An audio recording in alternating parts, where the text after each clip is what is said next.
So let's talk about the three fatal errors of an accusatory interview versus a narrative-based interview. This is tip number 29 of 101 tips for interviewers and interrogators. I'm your host, Stan Walters.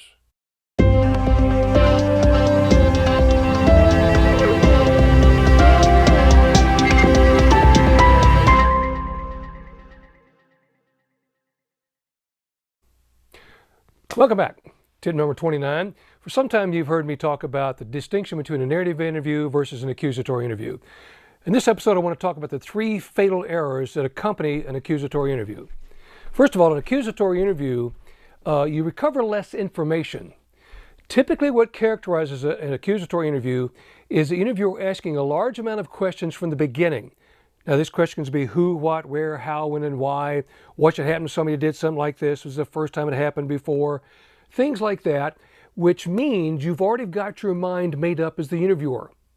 You already have fallen into a problem of confirmation bias, or what we call preconception assassin, because you're about ready to assassinate the interview itself.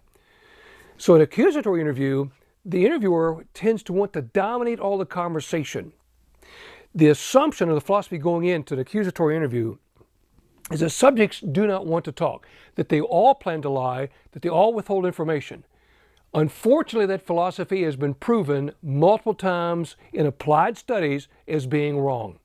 In fact, 4 separate studies show that as much as 84% of the subjects, if they were interviewed, if they were, number one, allowed to talk, and number two, if the interviewer treated them with respect and listened to them, they would talk.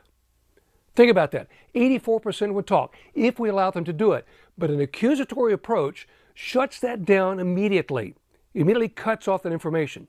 So the second flaw, if you are interrupting your subject. Now this is going to go contrary to a lot of people have been teaching for 50 years, but we are having a problem. It's wrong. If you're interrupting your subject, you stop them from saying no. If you do not allow them to have their point of view, allow description, congratulations, that is an accusatory interview.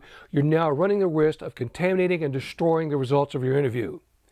At the same time, if you accusatory interview is the third problem, is contamination, is that we confront the subject with the evidence we have, using it as leverage to stop them from resisting. The concept is to make the subject feel like that their resistance is futile, that the evidence is stacked against them, there's no place to go.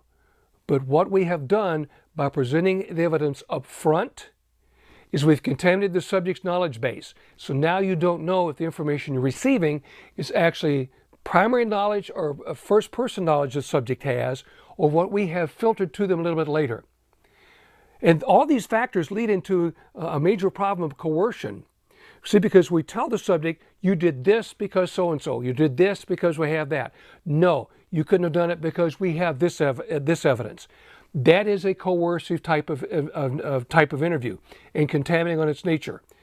If you are an investigator, and I'm including loss prevention in this because they're having major lawsuit problems with this now, multi-million-dollar lawsuits because they're using coercive, confrontational tactics, shutting a subject down, futility, confront with evidence, not allowing them to talk. That's an accusatory interview.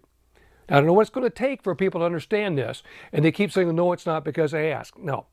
If you are doing those things, if you've already got your mind made up, you're hitting with evidence up front, you're interrupting from saying no, you're using control type questions as opposed to narrative, tell me what happened, show, describe, explain, you are conducting an accusatory confrontational interview and have a high risk of false confession.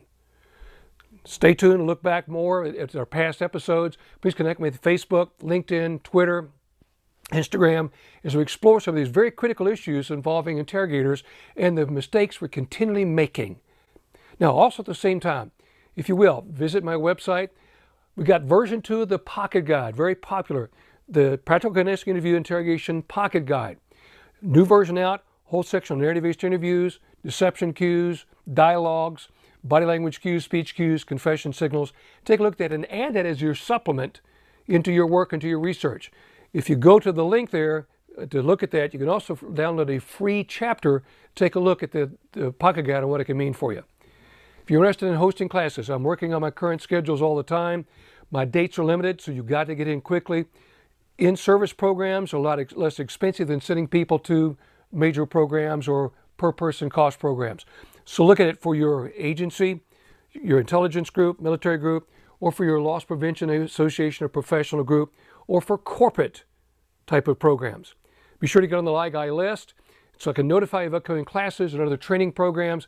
And please be sure to subscribe to our YouTube channel. Pass this on to other folks. I'm doing my best to try to get this valuable information out to push interviewers to the top of their game. See you again next time when we hit tip number 30. Be safe.